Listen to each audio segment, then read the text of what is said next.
By 2010, all pupils in primary schools will be learning languages. But today, 70% of primary pupils already do. Within a language, they may have done 1 year of 20 minutes a week, or they may have done 4 years of an hour a week or more. And so their experience of their foreign language learning is vastly different one from another. We're now getting a huge number of students who are coming to us who already have learned a great deal of French or perhaps Spanish or perhaps Urdu. So it's quite a complex picture that comes in, and we then have to sort of deal with the repercussions of that as we sort of move through Key Stage 3. This position, say MFL's staff, presents both dangers and opportunities.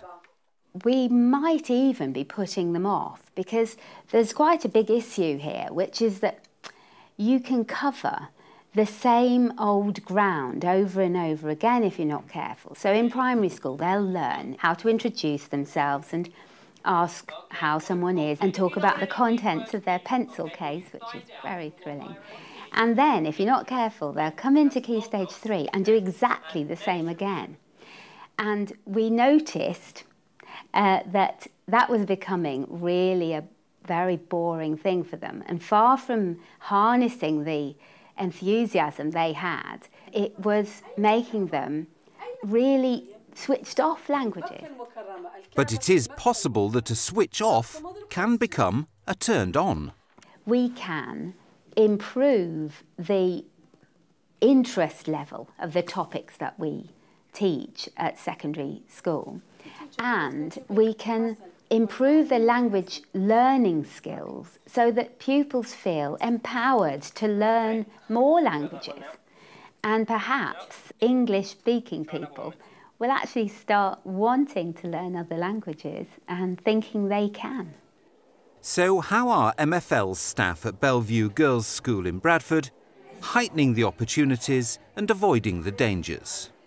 We sat down together as a department and thought about it and came up with, I suppose, an action plan that we've gradually put into action. We've needed really to get a handle on their ability very, very early on.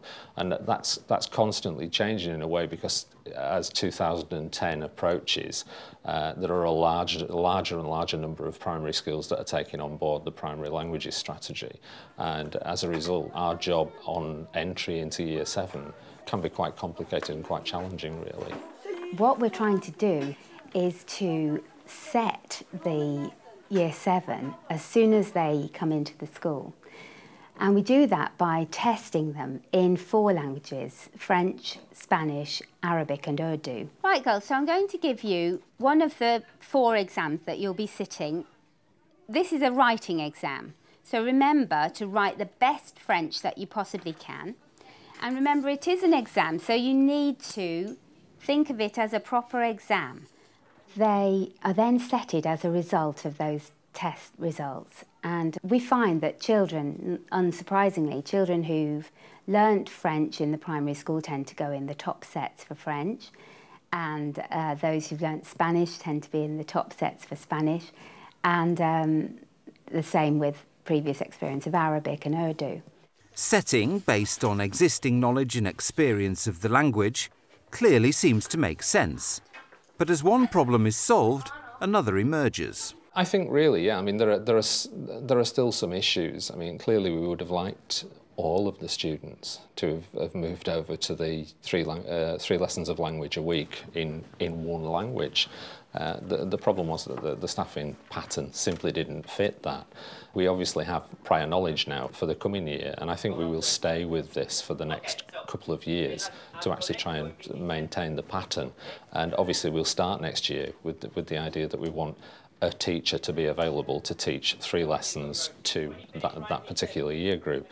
But this year it simply didn't work. So as a result, what we've got are some sets, in addition to the ones who are doing French or Spanish in a linear way, we have some sets who are doing 2 lessons of Urdu and 1 of French, and 2 lessons of French and 1 of Arabic. Clearly, had we had the opportunity to think this through fully at the beginning of the year, we might well have opted for this system that we've come up with now, where we're actually teaching 3 lessons of one language to the groups, for the 3 years that they'll be in Key Stage 3. With timetabling tackled, there are other challenges to face with the setting system. I think setting perhaps is a bit of a misnomer in that. I think in any school, when you use the term set, quite often it's a very sort of loose term. We still within one set may well have a span of ability. Certainly I've observed lessons recently where there may well have been students who were operating at around level 2 up to level 4 or above. So even within a set, you get this span of ability, and obviously it's a challenge for the members of staff who are teaching the students to actually differentiate the materials appropriately. We have such a range of students coming in with different experiences. Certainly catering for their needs has got to be top of the list. I just thought it might be interesting to talk to Fatma and Sean a little bit, sort of look at the differentiation that they're going to incorporate into their lessons. In Arabic, I intend to use them more able to support some other students. For example, I put them in mixed ability, 1 in each group. How I support them. From time to time, I support by task. Sometimes I support them myself. Sometimes, which I find a bit challenging, I use pressure on the, for example, gifted student and talented. I put a lot of pressure on them. I say, you finish this task and you are going to do the second one. So that's, I put more pressure on them to complete, like, for example, 3 worksheets in one lesson, or to do extended work. Clearly, with the advent of the Key Stage 2 languages advances, then we've got the additional challenge of coping with students who perhaps have already done a lot of the things that we would traditionally have taught here at Key Stage 3. So it's a question of making lessons a little bit more interesting, using the language more creatively, and also perhaps focusing more on the skills that students need, rather than simply the topic areas that they would normally have covered. I have to say that for the first time teaching Year 7, that group, I'm assuming because they've already started to learn a language, are fitting into what we want to do about learning skills rather than content beautifully, because they're using their knowledge of Arabic to understand how to do French, and they understand things like masculine and feminine, and talking about differentiating, actually I'm having to change the way I teach Year 7 because they have come with knowledge and skills already, and they're using them. So it is interesting to think that if we want to focus on skills, that it should work, that they'll be able to transfer them to another language later on. The methods devised at Bellevue are settling down now, and staff are seeing the real benefits of integrating their approach with increased language learning in primary. There are other factors as well that I suppose impact on the way that we're working. Because students are picking up languages earlier on, obviously they're going to be more capable of doing GCSE at an earlier date. Therefore, this year, with the Year 7 that we've currently got, we're looking towards the majority of them sitting their GCSE at the end of what will be their Year 9. Clearly for some students that may not be appropriate, but we're looking to get as many students as we can up to GCSE by that point, so that the constraints for them at Key Stage 4 are not as great. They may then open up their options, because traditionally what we've had to do is offer a very set number of students the dual language option, whereas now we're hoping that by doing languages from Year 7 and doing the GCSE at the end of Year 9, we may well create some linear dual linguists rather than having students doing languages in tandem or parallel, if you like. They're going to do it in a more linear format. So we'll have perhaps some students who will do 3 years of French, 3 lessons a week, and then after that, if they're successful at GCSE, and there's certainly a great deal of interest in doing Urdu and Arabic and Spanish, that we may well pick up our quota, if you like, of dual linguists in Key Stage 4. They'll have the opportunity to do the 3 lessons a week in Key Stage 4 and ultimately achieve a GCSE that way. The good thing about going into primary school is that we get to kind of make sure that the girls we get coming here and the boys who will go to the boys' school, we get to make sure that they've already covered lots of the topic areas and they've covered lots of the vocabulary and you know, some of the grammar as well, which means that by the time they get here, hopefully we can start working on what we're really trying to push forward at the moment, which is actually working on language skills as opposed to just working on vocabulary. Now, when I went to school, it was for year 7 and 8. We had no French before. You know, we might have learnt a few songs,